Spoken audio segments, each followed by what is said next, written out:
నమస్తే. ప్రస్తుతం మనతో పాటు సీనియర్ జర్నలిస్ట్ భరద్వాజ్ ఉన్నారు. ఆయనతో మాట్లాడదాం. నమస్తే సార్. నమస్తే సార్, ఇప్పుడు బీజేపీకి బీఆర్ఎస్ రాజ్యసభ ఎంపీలు అవసరమా అంటే మీరేమంటారు సార్? అంటే బిల్లులు పాస్ చేసుకోవడానికి రాజ్యసభలో తగిన బలం ఉందా లేదా బీజేపీకి అనేది ఒక చర్చ మొదలైంది. ఇందులో భాగంగా ఇతర పార్టీల నుంచి కొంతమందిని ఆపరేషన్ ఆకర్ష్ పేరుతో అట్రాక్ట్ చేయబోతున్నారు అనేది ఒక చర్చ జరుగుతోంది.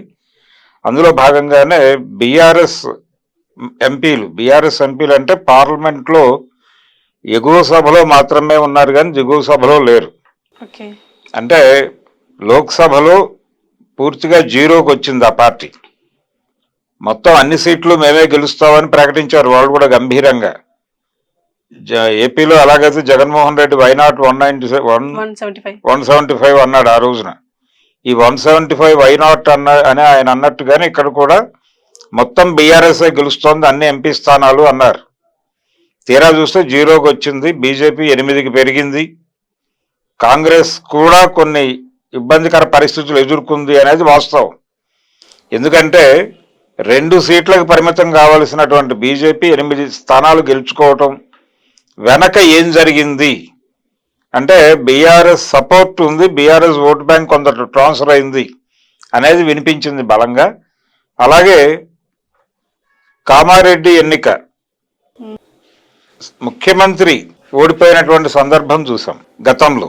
అలా చాలా ఏరియాల్లో కాంగ్రెస్ పార్టీకి ఉన్న బలం ఏమిటి అనే దగ్గర కన్ఫ్యూజన్ ఉంది. అంటే ముఖ్యమంత్రి స్థాయి వ్యక్తి అసెంబ్లీ ఎన్నికల్లో ఓడిపోయినటువంటి సందర్భము, అలాగే ఆయన ఎంపీగా గతంలో గెలిచినటువంటి స్థానంలో దాన్ని నిలబెట్టుకోలేకపోవడం కాంగ్రెస్ పార్టీ. అంటే కాంగ్రెస్ పార్టీ కూడా పూర్తి బలం లేదు ఇక్కడ అనేది ఎస్టాబ్లిష్ అయింది. సో ఇప్పుడు తెలంగాణలో బీజేపీ వ్యూహం ఏమిటి అంటే బీఆర్ఎస్ని టోటల్గా కలిపేసుకుంటుందా లేదు అలా ఉంచి గేమ్ ఆడుతుందా అనేది ఇక్కడ స్టేట్కి సంబంధించి ఒక చర్చ. జాతీయ రాజకీయాల్లో రాజ్యసభలో ఉన్నటువంటి బీఆర్ఎస్ ఎంపీలని తన పార్టీలో చేర్చేసుకుంటుందా అనేది ఒక ప్రశ్న. లోక్సభలో ఎలాగో వాళ్ళకి ఏమీ లేదు కాబట్టి అక్కడ బీఆర్ఎస్ ప్రస్తావనే లేదు. ఈ కండిషన్ అంటే ఈ మధ్య కాలంలో కేసీఆర్, హరీష్ రావు ఢిల్లీ పర్యటన జరిగింది. ఆ సందర్భంగా ఈ ఎంపీలని మీరు తీసేసుకోండి, మా కవితను బయటకు వదిలేయండి అని వీళ్ళు ఏదో బేరం పెట్టినట్టుగా కొన్ని వార్తలు వచ్చినాయి బయట. ఇదే క్రమంలో బండి సంజయ్ హరీష్ రావుని మిత్రమా అని వ్యవహరించటము, ఆయన కనిపించినప్పుడు కొంచెం ఉల్లాసంగా ఆయనతో వ్యవహరించిన తీరు, ఇవన్నీ కలిపి ఏదో సమ్ పొలిటికల్ మూమెంట్ జరుగుతోంది ఇక్కడ. బీఆర్ఎస్కి బీజేపీకి మధ్య ఒక కీలకమైన ట్విస్ట్ ఏదో జరగబోతోంది. అది దానిలో విలీనం కావటం దాకా ఈ 2 ఇన్సిడెంట్లని అడ్డం పెట్టి కథలు అల్లేస్తున్నారు. అయితే ఇదే వ్యూహం అయి ఉంటుందా? ఇందాక మనం మాట్లాడుకున్నట్టుగా స్టేట్ కండిషన్ మాట్లాడుకున్నాం. స్టేట్లో కూడా బీఆర్ఎస్ పరిస్థితి బాగాలేదు, అది వాస్తవం. అసలు అక్కడ అకౌంటే ఓపెన్ చేయలేని పరిస్థితి. పార్లమెంట్లో, లోక్సభలో కొంచెం వాళ్ళకి ప్రామినెన్స్ ఉన్నది కేవలం రాజ్యసభలో మాత్రమే. రాజ్యసభలో కూడా వాళ్ళు లొంగుబాటు ప్రకటించేశారు అనేది బయటకు వినిపిస్తున్న మాట.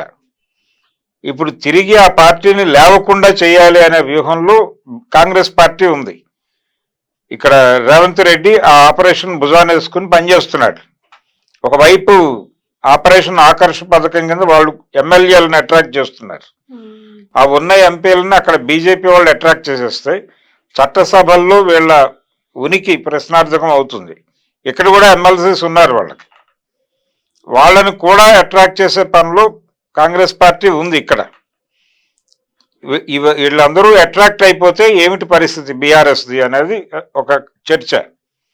ఈ మొత్తం కార్యక్రమానికి బీజేపీకి అనుకూలంగా ఆయన వ్యవహరించే అవకాశం ఉంది, పర్టికులర్గా హరీష్ రావు.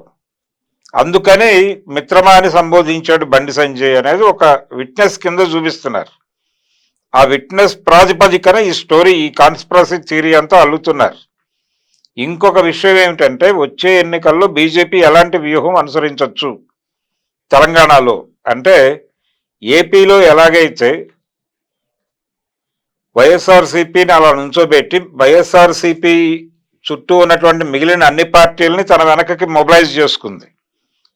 కమ్యూనిస్టుల్ని కాంగ్రెస్ని కూడా కలిపి తన వెనక్కి తీసుకొచ్చింది. ఎలా తీసుకొచ్చింది అంటే చంద్రబాబు నాయుడు అనేటువంటి ఒక అస్త్రాన్ని ఉపయోగించడం ద్వారా చంద్రబాబు నాయుడు కాంగ్రెస్ లెఫ్ట్ కూటమిని జగన్మోహన్ రెడ్డికి వ్యతిరేకంగా బలమైన క్యాంపెయిన్ చేసేలాగా డిజైన్ చేశాడు. ఆయన మీడియా అంతా కూడా, తెలుగుదేశం పార్టీ మీడియా అంతా కూడా చంద్రబాబు నాయుడు కంటే కూడా వాళ్ళకి ఎక్కువ హైప్ ఇచ్చింది. ఎవరికి? వైసీపీ వ్యతిరేక ప్రచారం చేసినటువంటి కాంగ్రెస్ పార్టీ వాళ్ళకి. కాంగ్రెస్ లెఫ్ట్కి విపరీతమైన మైలేజ్ ఇచ్చారు. వాళ్ళు విపరీతంగా వాళ్ళని మోసారు భుజాల మీద ఎక్కించుకుని. దీని ప్రకారం అదే పరిస్థితి. అంటే అక్కడ వైఎస్ఆర్సీపీని ఒంటరిగా పెట్టి వీళ్ళందరూ కలిసి వైఎస్ఆర్సీపీ ఏతర పార్టీలు అన్నీ కలిసి కూటమి గెలుపుకు సహకరించినాయి.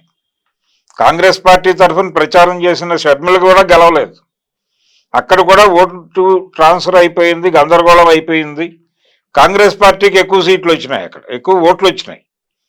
కాంగ్రెస్ పార్టీ భూపేష్కి ఎక్కువ ఓట్లు రావటం, షర్మిలకి తగ్గటం అనేది ఒక విచిత్రమైన పరిణామం కడప పార్లమెంట్ నియోజకవర్గానికి సంబంధించి.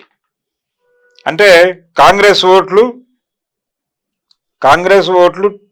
ఎక్కడికి వెళ్ళినా కూటమికి వెళ్ళి ఉండాలి. జగన్మోహన్ రెడ్డి మీద అలాగే అవినాష్ రెడ్డి మీద వ్యతిరేకతతో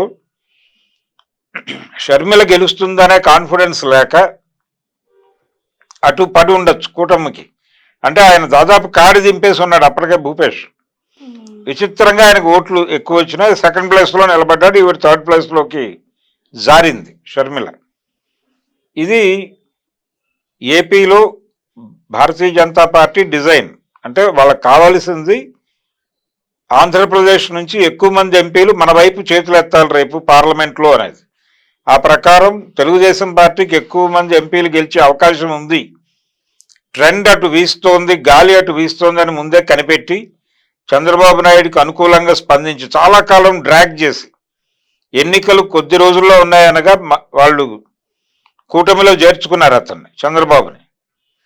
చేర్చుకోవడం ద్వారా చంద్రబాబు నాయుడు గెలిచిన ఎంపీలు మన కాంపౌండ్లో ఉంటాయి. అలాగే కేసుల భయం వలన జగన్మోహన్ రెడ్డి అక్కడ లోక్సభలో కావచ్చు, రాజ్యసభలో కావచ్చు, రెండు చోట్ల కూడా ఎగువ సభలోను దిగువ సభలోను కూడా ప్రో బీజేపీయే వ్యవహరిస్తాడు అనేది వాళ్ళకి బలంగా ఒక అభిప్రాయం ఉంది. ఆ అభిప్రాయం ప్రకారం ఆయన ఎంపీలు స్పీకర్కి, లోక్సభ స్పీకర్కి జరిగినటువంటి ఎన్నికలో వాళ్ళు ఓం బిర్లాకు అనుకూలంగానే ఓటేశారు 4 ఎంపీలు, వైసీపీ ఎంపీలు. సో టోటల్గా కాంగ్రెస్ పార్టీకి ఒక్క సీటు రాలేదు. అది పార్లమెంట్లోనూ రాలేదు, అసెంబ్లీలోనూ రాలేదు. వాళ్ళ అకౌంట్ ఓపెన్ చేయలే కాబట్టి ఇబ్బంది లేదు. ఇప్పుడు దాదాపు అదే వ్యూహాన్ని ఇక్కడ అమలు చేద్దాం అనుకుంటున్నారు తెలంగాణలో. అంటే కాంగ్రెస్ని ఒంటరిని చేసి ఇక్కడ రేవంత్ రెడ్డి కాంగ్రెస్ని ఒంటరిని చేసి తెలుగుదేశం పార్టీ రీఓపెన్ చేసి అలాగే బీఆర్ఎస్ని యాక్టివ్గానే ఉంచి పవన్ కళ్యాణ్ని కూడా ప్రవేశపెట్టి అక్కడ గెలుపు ప్రభావం ఇక్కడ కూడా ఉంటుంది కాబట్టి ఈ ఇమేజ్ని సొమ్ము చేసుకోవడానికి వీళ్ళందరినీ మోహరించి ఇక్కడ ఎక్కువ ఎంపీలు సాధించాలి అంటే వీళ్ళందరూ ఏదో మేరకు గెలుచుకుంటే అవన్నీ తన కాంపౌండ్కి వస్తాయి. బీఆర్ఎస్ కూడా తన కాంపౌండ్లోనే ఉంటుంది. ఎలాగూ కాంగ్రెస్ తప్ప మిగిలిన అన్ని పార్టీల ఎంపీలు తన కాంపౌండ్లోకి వచ్చేలాగా కాంగ్రెస్కి ఎంపీలు గణనీయంగా తగ్గించేస్తే తనకి ఒక సేఫ్ జోన్ ఉంటుంది అనేది భారతీయ జనతా పార్టీ అనుకుంటోంది. అందులో భాగంగా ఆడుతున్నటువంటి గేమ్ ఇది. భారతీయ జనతా పార్టీ ఆడుతున్నటువంటి గేమ్గానే చూడాలి. వాళ్ళకు వచ్చిన నష్టమేం లేదు. వాళ్ళకి రాజ్యసభలో తగిన మెజారిటీ ఉంది. వాళ్ళ మెజారిటీతో అక్కడ బిల్లులు పాస్ చేయించుకోగలరు. అవసరమైతే 4 కొనుక్కునే పరిస్థితి కూడా ఉంది. అద్దెకి ఆఫర్ వచ్చినా వెళ్ళటానికి కొంతమంది ఎంపీలు సిద్ధంగా ఉన్నారు అక్కడ. ఆ కండిషన్లో రాజ్యసభలో ఏదో బిల్లులు దెబ్బతింటాయని భయపడాల్సిన అవసరం లేదు. ఇప్పటికీ అంటే ఫిగర్గా వీళ్ళకి వచ్చినటువంటి స్థానాలు అంటే ఇండియా కూటమికి ఉన్న దానికంటే ఒక 10-12 సీట్లు అదనంగానే ఉన్నాయి భారతీయ జనతా పార్టీకి, ఎన్డీఏ కూటమికి. కాబట్టి ఎన్డీఏ కూటమికి ఇమ్మీడియట్ థ్రెట్ లేదు ఇక్కడ. అదే దాన్ని ఏదో చేయబోతున్నారు, ఇవన్నీ భ్రమ. టోటల్గా వాళ్ళే డిజైన్ చేస్తున్నారు ఈ గొడవ అంతా. వాళ్ళు బీఆర్ఎస్ని వీటన్నిటినీ ఉపయోగించుకుని టీడీపీని జనసేనని వీళ్ళందరినీ వాడుకొని వచ్చే ఎన్నికలో కూడా తిరిగి కేంద్రంలో బీజేపీ ప్రభుత్వాన్ని ఏర్పాటు చేయడానికి ఇంజనీరింగ్ మొదలుపెట్టేశారు, ఆల్రెడీ జరుగుతోంది. అందులో భాగంగానే ఈ రకరకాల పుకార్లు పుట్టిస్తున్నారు. అంటే కాంగ్రెస్ మొరేల్ తీయటం కోసం ఈ రకమైన ప్రచారాలు పాజిటివ్ గాను నెగిటివ్ గాను, ఒకరోజు పాజిటివ్ గాను ఒకరోజు నెగిటివ్ గాను స్ప్రెడ్ చేయడం ద్వారా ప్రజల్లో ఒక చిన్న డీవియేషన్ మొదలవుతుంది అనేది వాళ్ళ వ్యూహం. అందులో భాగంగానే ప్రచారాలన్నీ జరుగుతున్నాయి తప్ప అక్కడేదో బీఆర్ఎస్ ఎంపీలు స్ట్రైట్ అవే వచ్చేసి ఇందులో చేరరు. అలాగే ఉంటారు, ఎవరి పార్టీ తరఫున వారు ఉంటారు. కానీ వాళ్ళు ఫైనల్గా బిల్లు వచ్చిన రోజున కేంద్ర ప్రభుత్వానికి అనుకూలమైన నిర్ణయాలు తీసుకుంటారు. అది బీఆర్ఎస్ అయినా, రేపు తెలుగుదేశం అయినా, జనసేన అయినా, మరో పార్టీ అయినా. అంటే భారతదేశంలో ఇంకొక పార్టీని అనుమతించకూడదు అన్న మూడ్లో బీజేపీ ఉంది. ఆ అన్రెస్ట్ వాళ్ళ ప్రతి కదలికలోనూ స్పష్టంగా కనిపిస్తోంది.